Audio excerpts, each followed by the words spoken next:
তিনবারের প্রধানমন্ত্রী দেশ নেত্রী বেগম খালেদা জিয়া যখন এই দেশের প্রধানমন্ত্রী ছিলেন, তার থেকে যে সকল সুযোগ সুবিধা প্রশাসন থেকে শুরু করে, ব্যাংক থেকে শুরু করে বড় বড় শিল্প প্রতিষ্ঠান, তারা আমাদের নেতৃত্ব থেকে তারা সুযোগ সুবিধা দিয়েছে।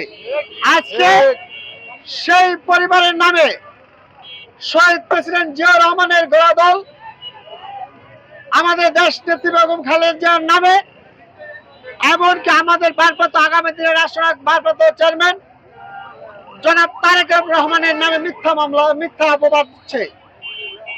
তাই আমরা শুধু নারায়ণগঞ্জ না, সারা বাংলাদেশে আমরা পৌরসভা এবং আমরা সারা বাংলাদেশেই তার প্রতিবাদ নিন্দা জানাচ্ছি।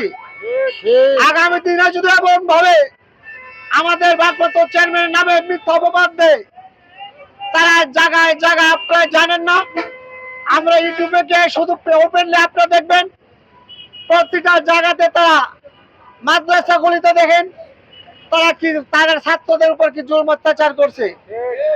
আমরা বিএনপির পক্ষ থেকে প্রত্যেক যেসব মাদ্রাসার ভিতরে ছাত্র ছাত্রীদের নামে তারা নির্যাতন করছে, এমনকি বিএনপির গেঞ্জি গায়ে দিয়া তারা আমাদের বিএনপি নামে বিএনপির বদনাম করছে।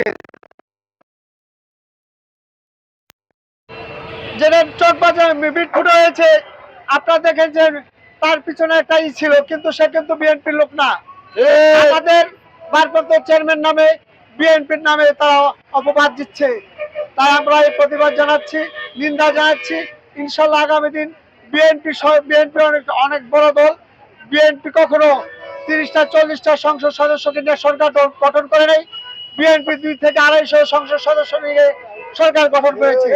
তাই আগামী দিন বিএনপি সারা বাংলাদেশ এবং নারায়ণগঞ্জে আমাদের পার্টি দল সব বিএনপির সাথে মিলে ইনশাআল্লাহ আগামী দিন দুর্বার আন্দোলন গড়ে তুলব, এই প্রত্যাশা রেখে আমি আমার বক্তব্য শেষ করছি।